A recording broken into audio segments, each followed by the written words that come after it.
The boy possesses the ultimate swordsmanship, which surpasses even thunder, but because he lacks magical talent, he is subjected to ridicule by his classmates. Even his teacher wishes he could expel him immediately, as in this world dominated by magic, he can't use any magical skills other than his sword techniques. In this place, magic is power. As a result, to avoid expulsion, Will has to defeat monsters in the dungeon every day and use the credits earned to maintain his grades. However, his frequent visits to the dungeon unexpectedly honed his superhuman reflexes and photographic memory. Today, the teacher prepared to have Will, who lacks magical abilities, perform a magic spell. He was simply supposed to pick up the catalyst in front of him to control the flames. Facing such a straightforward practical exercise, Will could only hold his wand in silence. The laughter continued for a moment until the teacher asked the students to stop. Everyone thought he was going to comfort Will, but surprisingly, the teacher mocked Will, calling him a bookworm. At that moment, a classmate used a wand to successfully ignite the catalyst in front of Will with a fire spell, meeting the teacher's expectations. The teacher hoped Will would choose to drop out on his own. This has been a regular occurrence in Will's life. He couldn't remember how many times the teacher had put him in such difficult situations. Sion, who had acted earlier, also made it a point to trouble Will daily. Despite this, Will did not become despondent. Among his classmates, there were those who considered him a friend. Colette, a girl of noble lineage, did not see Will as useless. Instead, she secretly harbored feelings for him. This led to Will, who was oblivious to her feelings, often sharing stories about childhood friends. Once, invaders threatened humanity from above this world. But fortunately, 5 magicians emerged to save mankind. After their heroic deeds, they were granted the highest honor of the 5 supreme battles. Elfaria, who grew up with Will, became the youngest ever among the 5 supreme battles in less than 10 years. Thus, Will continued his pursuit to follow in Elfaria's footsteps, despite not having magical abilities. He still vividly remembers their promise to fight side by side. Today, his unauthorized entry into the dungeon was discovered by another teacher. Warkner, upon learning that Will had bypassed the first level and directly ventured into the 7th level of the dungeon, thought Will was insane, considering the strength of the monsters there. But this was also what Will did to avoid being expelled, as he needed to defeat higher-level monsters to earn more credits.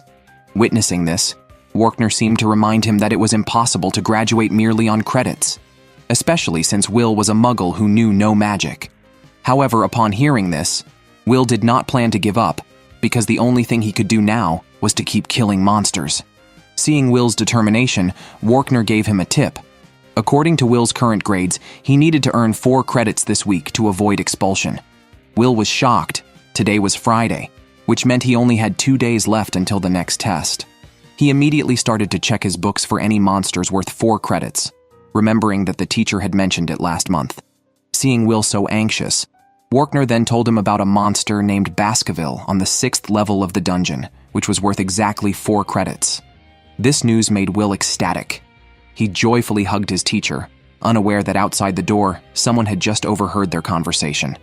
This person was Sion, who also planned to go to the 6th level to eliminate Will, whom he saw as a pest to the school. Thus, an unknowing Will arrived here, slightly excited because he had previously fought Baskerville on the 6th level.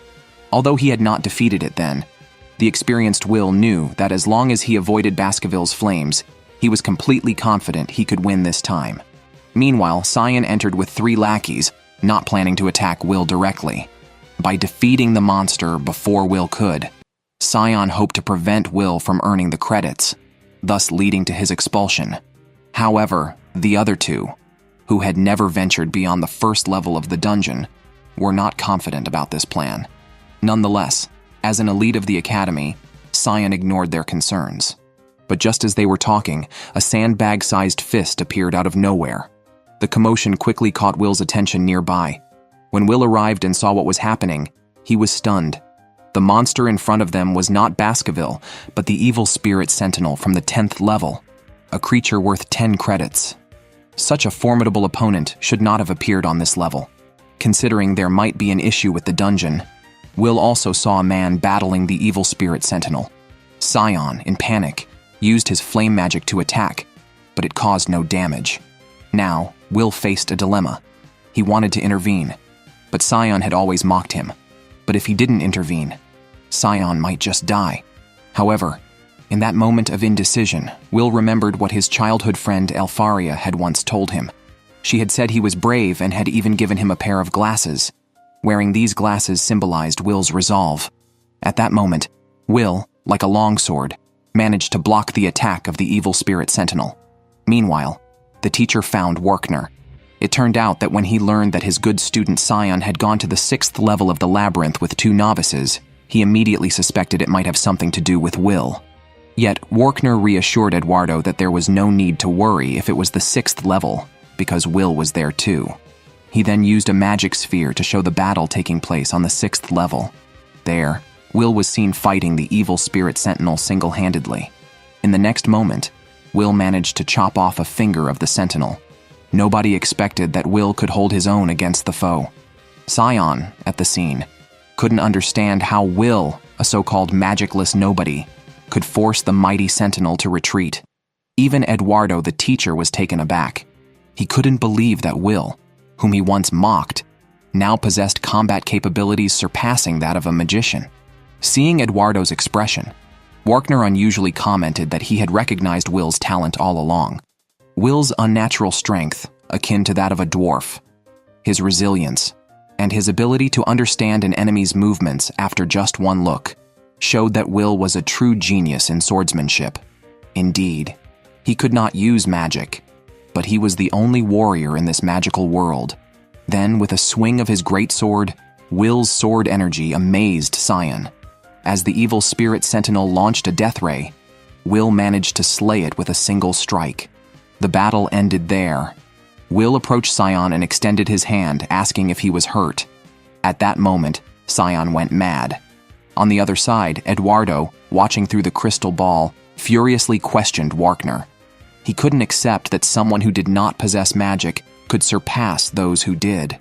The next day, Workner saw that Will had recklessly challenged a more powerful monster, and unusually, he did not become angry. He acknowledged that this young man would be the one to upheave the world. The man never expected that he, being the closest to a godlike figure, would one day be defeated by a student he had always looked down upon. In this world where magic reigned supreme, the student possessed no talent for casting spells. Yet, he was able to surpass magic with his demon-slaying sword. Because of this, he was treated coldly by his teacher. To Eduardo, the magic teacher, the academy had no place for such an anomaly. So he approached the principal to have Will expelled. However, the principal only presented Will's academic record. Apart from his inability to perform magic, Will was a genius. His grades were excellent in all subjects. Even if he couldn't become one of the Supreme 5 staves, he could be trained towards becoming a sage. Despite this, Eduardo remained stubborn. The principal then suggested Eduardo personally test Will. If Will failed the test, Eduardo could decide his fate, hoping he would see the situation clearly. The principal had recognized Will's talent in swordsmanship 5 years earlier. Although Will appeared frail, he became incredibly resilient when he wielded a sword. This was why the principal had admitted him to the academy. While Will had earned 10 credits, he still had a long way to go to reach the summit and become one of the Supreme 5 staves. To advance to the upper academy, students could either create new magic or earn 7,200 credits. For most, the latter was the preferable option. However, these students were struggling even to graduate.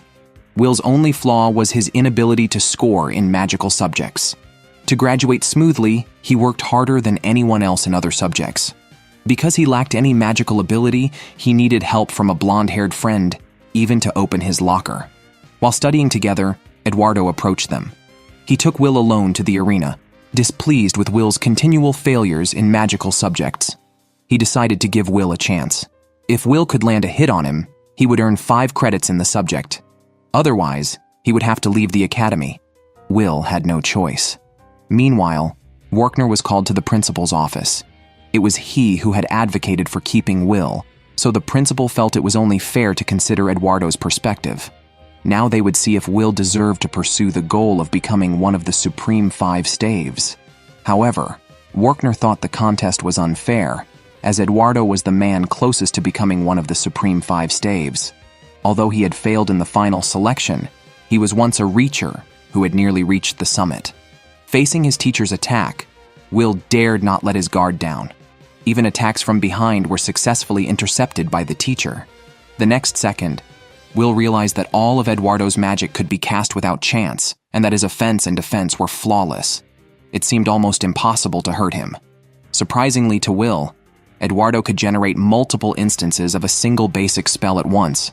Even though Will had honed his physical skills to the extreme, he couldn't dodge the barrage of attacks. Eduardo elegantly reveled in the pleasure brought by his magic, making Will struggle to defend himself. Meanwhile, the blonde-haired friend anxiously awaited Will. Teacher Eduardo, known for never going easy on students, watched as a magic pet, covered in wounds, walked in. Pointing at the locker in front, the blonde quickly guessed its intention. By then, Will had already collapsed on the ground. Eduardo stated, "If you can't even surpass me, then there's no way you can become one of the Supreme 5 Staves." He also told Will about the time when the dwarf race, with an army of 10,000, instigated a rebellion, but a single magician suppressed it single-handedly. This, he said, was the truth of their world. One magic staff could defeat 10,000 warriors, so the sword could never surpass the staff. Yet even so, Will was determined to become one of the Supreme 5 Staves, something Eduardo found incomprehensible. What noble reason could possibly drive him? But Will's response was simple. He just wanted to keep a promise made to his childhood friend, to stand together at the highest peak and watch the sunset. Just then, the blonde threw Will his weapon. The moment the sword was drawn, Will's eyes hardened with resolve. Facing Eduardo's magic attack, he no longer dodged but cut it straight through. Eduardo recognized it as a demon-slaying sword. But how would that matter? If he attacked all at once, he doubted Will could evade. At that moment, Will's hands and feet trembled, and he wanted so badly to flee. But he couldn't afford to fail here. The next second, he found a breakthrough. Seeing this, Eduardo launched a fierce attack. Will refused to accept the teacher's words. A magician is also a brave warrior, and indeed, swords have long been able to rival staves. Under the intense light, Will slashed across the teacher's face. Eduardo kept his promise and awarded Will 5 credits. The principal applauded the fight. Will had deliberately jumped into the dense attack to conceal himself, then struck a deadly blow from above, breaking through the barrier. Such indomitable spirit was indeed valuable. The boy simply killed an Ice King as usual, but unexpectedly, this caught the attention of the world's strongest 5 staves. In their understanding, magic is the absolute power in this world. Yet the boy chose a different path. He perfected a sword technique so despised even by dogs. Once his sword was drawn, any monster in front of him would not survive more than 2.5 seconds. Just then, Will saw his childhood friend in the report, one of the 5 staves, the Ice Princess. As the youngest magical prodigy in history, she had created a new magic spell, her 12th innovation. Because of this, she needed a large number of frost cores. To help his childhood friend, Will immediately ran back to his dorm to change his equipment. Since the target was on the 4th level, he needed a tool made by his roommate. Once everything was ready, Will headed to the 4th floor of the dungeon, which was already crowded with students, as it was a mission issued by the genius girl. Even the school bully, Cyan, was there. After he had dispatched 7 ice infantry, only Cyan himself knew that this was not enough. Originally, Will had soloed monsters hundreds of times stronger than these. Seeing everyone gathering at the entrance of the 4th level, Will had to continue exploring deeper. But fate always comes so suddenly. Just as he landed, he found a girl in distress.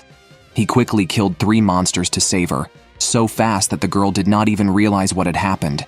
However, she vaguely recognized that the techniques Will used were not magic. After thanking Will, the girl introduced herself as Alice. From their conversation, Alice learned that Will was the rumored bookworm. Will didn't mind, though, as many in the school looked down on him as a non-magical person. Oddly, Alice addressed him respectfully as senior, making Will wonder if she didn't dislike him. However, Alice's reason was simple. How could she scorn someone who had helped her? She wanted to assist the Supreme 5 Staves and become a supporter of the sky herself. As Alice said, they had never seen the real sky. The sky covering the world was just a barrier, set up jointly by the 5 Staves to fend off external threats. If the barrier were ever broken, the world would be engulfed in darkness again. Thus, upon hearing about the mission, students actively collected cores, not only out of admiration for the 5 staves, but also to help support the sky. At that moment, Alice told Will that she had actually met Elfaria, his childhood friend. Just like the scene just now, she was alone in the dungeon facing a crisis. It was Elfaria who stepped in at the critical moment and rescued her. That was why she became enamored with Elfaria and would do anything for her. So, she volunteered to come here alone, but unfortunately, she couldn't find any ice infantry. Even using wide-range detection, she couldn't find any. It seemed they had already been hunted by others. However, Will, based on the movement traces left by the monsters, guessed that there was a formidable character ahead, because ordinary ice infantry would only leave behind ice fragments 0.5 to 1 meter thick, but the fragments here were several times larger. This confused Alice. Will clearly didn't use magic, so how could he know such things? Will pointed out that although magic was powerful, it was not absolute, especially in dungeons where experience and knowledge were key. After entering the cave, a giant monster attacked, but he easily dodged its assault. It turned out that the Ice King was a higher-class variety of ice infantry, unique to the 4th level. Alice felt this was not an opponent Will could handle, as getting close to the Ice King would result in being frozen, and defeating it would require long-range magic. However, Will assured her not to worry, as this wasn't his first time defeating such a creature. The tool he had borrowed from his roommate was specifically for dealing with the Ice King. Will used his agility and small stature to maneuver around the Ice King, perfectly binding the magical tool around every part of its body. The monster attempted to break free and launched a fierce counterattack, but Will had pinpointed its weakness. He activated the tool and killed it instantly. After killing the Ice King, a bunch of frost cores burst out, but Alice's expression changed upon witnessing this. It turned out that this was the capability of someone considered powerless, completely different from the rumors she had heard. Alice was actually directly under the highest 5 staves. They had specifically sent Alice to find strong individuals because the invaders from the sky were watching them from the other side of the barrier. Yet they lacked the strength and numbers to fight them. Therefore, they needed to discover more powerful individuals. Alice would report exactly what she had seen and even recommended that Will become a member of the tower, but this was rejected by both. Alf didn't want to add more of the inferior kind, but Zeo thought differently. Wiseman proposed to reconsider after the Grand Magic Festival. The two parted without agreement. Elfaria said she would wait here for Will. The man had never imagined that the universally acknowledged worst student in the academy, the one who couldn't use magic and was considered useless, would now dare to embarrass him, a favorite of the heavens, in public, infuriating him completely. He could never have foreseen that he would ultimately be defeated by Will, the so-called useless one. Shortly after defeating the Frost King, the Academy organized a comprehensive test to identify the strongest candidates and form a team to participate in the Grand Magic Festival. While other students demonstrated impressive talents, Will, the perpetual underachiever, couldn't even defeat a minor soldier, which drew ridicule from those around him, labeling him as a book-smart but practically useless student. During a practical class, while Will felt embarrassed by his poor performance, an even more embarrassing scene unfolded. The Academy's top geniuses easily knocked down a horde of monsters with minimal effort. Among them, Julius was particularly terrifying, freezing all targets with a single move. This spectacle made the onlookers gasp and regard these individuals as potential champions of the Grand Magic Festival. To qualify for the festival, one must form a team of 3 with a combined total of over 10,000 academic credits. Any of these geniuses alone surpassed that threshold, a fact that made Will feel particularly dismayed. This year was his last at the Academy, yet his credits were nowhere close to theirs, making even graduation uncertain, let alone further education. Will was troubled by this, but just then, Julius passed by and mocked him mercilessly, something Will had heard countless times over the years and had grown accustomed to. At lunch, Colette encouraged Will to demonstrate his skills at the Grand Magic Festival to clear his name. However, Will immediately refused, as he had participated once in his sophomore year and had caused chaos, which had cemented his reputation as the worst student. Colette had no choice but to drop the matter. That evening, Will went to work at a shop in the Dwarven district. Unlike others outside, the people here were quite kind to Will, as the dwarves themselves were marginalized by the world for their inability to use magic. Thus, Will held great respect for the dwarves and often worked in their shop to immerse himself in their culture. However, an unexpected incident occurred today. The other restaurants being full, Julius, the Academy's top talent, had no choice but to dine here. Upon entering, he immediately started to complain about the barbaric atmosphere of the place. Discovering that Will was working part-time here, he burst into mocking laughter, remarking that Will, a useless person, indeed matched well with the inferior barbarians. The surrounding dwarves instantly became uncomfortable at these words, but they dared not react physically. They were not natives of this world, but refugees who had fled here after being defeated by invaders from the skies. If they were to strike a local mage, they would have nowhere else to go, no matter the circumstances. Seeing that they didn't dare to retort, the mockery from Julius and his companions grew even more unrestrained. The trash talk became so unbearable that even Will couldn't stand it anymore. After enduring 2.5 hours of torment, Will finally lost his patience.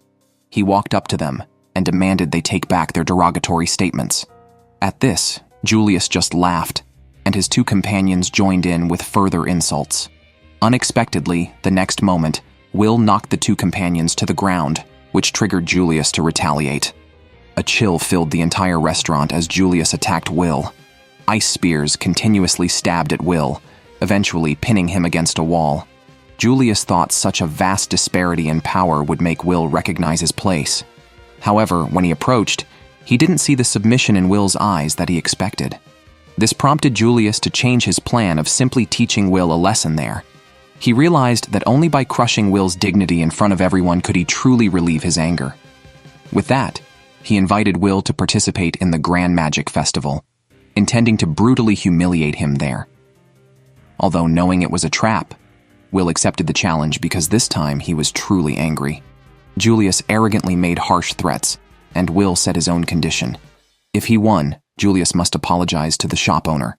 The man never imagined that the boy who was ridiculed by the entire school for being unable to use magic, a muggle, would become famous in one battle during the magic festival.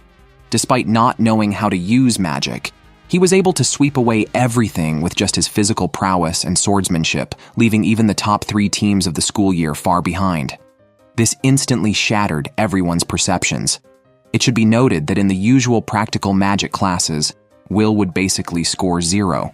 But what they didn't know was that these classes only allowed the use of magic, never giving Will a chance to showcase his true strength. Just now, as the Magic Festival was about to begin, due to the competition requiring teams of 3, Colette invited Sion to join her team.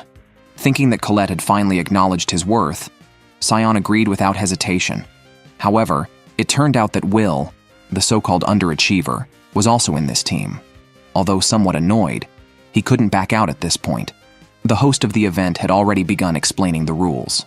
Once it started, all participants would be randomly placed around the venue with different environments depending on their locations. This was a specially crafted magical space by elves. Regardless of the area they were assigned, all participants had to pass through one mandatory location, the Central Forest area. After crossing this forest, they would arrive at the venue. The team that first seized the crown at the center would be the winners of the first round. They would have to face not only harsh natural conditions, but also various traps set within the venue, all crafted by renowned teachers from the school. This time, 4 teams were particularly favored, 3 of which were rightfully the top 3 teams of the school year. The champion was very likely to emerge from them. However, there was another team that garnered attention for a different reason. Will's team. The incapable who couldn't use magic daring to participate in the Magic Festival made the whole audience laugh, but he had grown accustomed to their mockery. He had only one thing to do. That was to seek revenge against Julius.